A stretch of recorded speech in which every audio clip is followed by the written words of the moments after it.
अब इसी जांच करेगा या फिर एफिडेविट मांगेगा। 4300 करोड़ के चंदे पर राहुल गांधी का हमला। राहुल गांधी ने गुजरात की कुछ गुमनाम पार्टियों को मिले 4300 करोड़ रुपए के चुनावी चंदे को लेकर चुनाव आयोग पर हमला बोला है।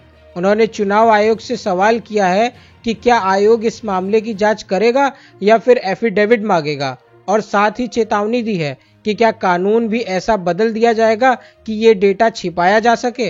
राहुल गांधी ने बताया कि इन 10 गुमनाम पार्टियों ने 5 वर्षों में सिर्फ 3 चुनाव लड़े हैं और उनका चुनावी खर्च महज 39.02 लाख रुपए था, जबकि ऑडिट रिपोर्ट में 3500 करोड़ रुपए का खर्च दिखाया गया है।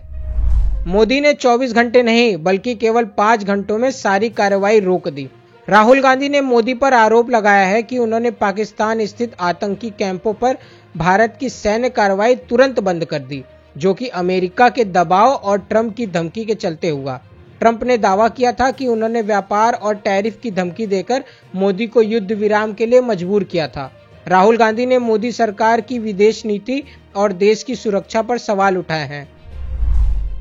ट्रंप ने दी रूस को धमकी, कहा बंद करो यूक्रेन से लड़ाई वरना अंजाम अच्छा नहीं होगा। डोनाल्ड ट्रंप ने रूस को चेतावनी दी है कि यदि उसने जल्द से जल्द यूक्रेन के साथ युद्ध बंद नहीं किया तो उसे कड़े आर्थिक प्रतिबंधों और टैरिफ का सामना करना पड़ेगा।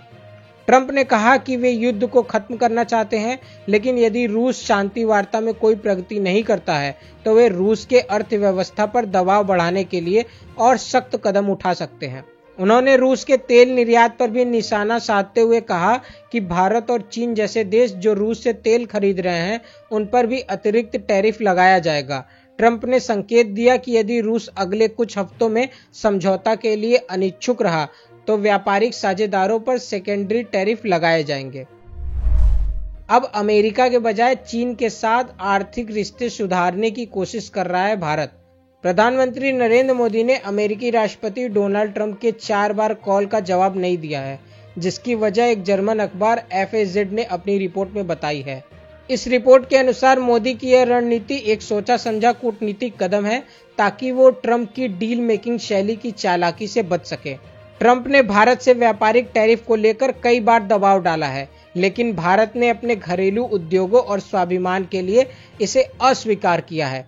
रिपोर्ट में यह भी कहा गया है कि भारत अब अमेरिका के बजाय चीन के साथ आर्थिक रिश्ते सुधारने की कोशिश कर रहा है ताकि अमेरिका के दबाव से बाहर आया जा सके। पीएम मोदी ने क्यों कहा डॉलर है, पाउंड है या करेंसी काली है या गोरी है, मुझे लेना देना नहीं है। आइए जानते हैं। पीएम मोदी ने स्वदेशी को हर भारतीय के जीवन का मंत्र बताया है और नागरिकों से अपील की है कि वो स्वदेशी उत्पादों को अपनाएं, क्योंकि इससे देश की आत्मनिर्भरता बढ़ेगी और रोजगार के नए अवसर पैदा होंगे। पीएम मोदी ने कहा, जहां जापान के द्वारा जो चीजें बन रही है वह भी स्वदेशी है। मेरी स्वदेशी की व्याख्या बहुत सिंपल है। पैसा किसका लगता है उससे लेना देना नहीं है। डॉलर है, पाउंड है, वह करेंसी काली है या गोरी है, मुझे लेना देना नहीं है, लेकिन जो प्रोडक्शन है उसमें पसीना मेरे देशवासियों का होगा।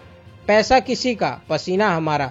जो प्रोडक्शन होगा उसमें महक मेरे देश की मिट्टी की होगी, मेरी भारत माता की होगी। इस भाव के साथ आप मेरे साथ चलिए। 2047 में हम ऐसा भारत बनाएंगे, आपकी आने वाली पीढ़ियां गर्व करेंगी।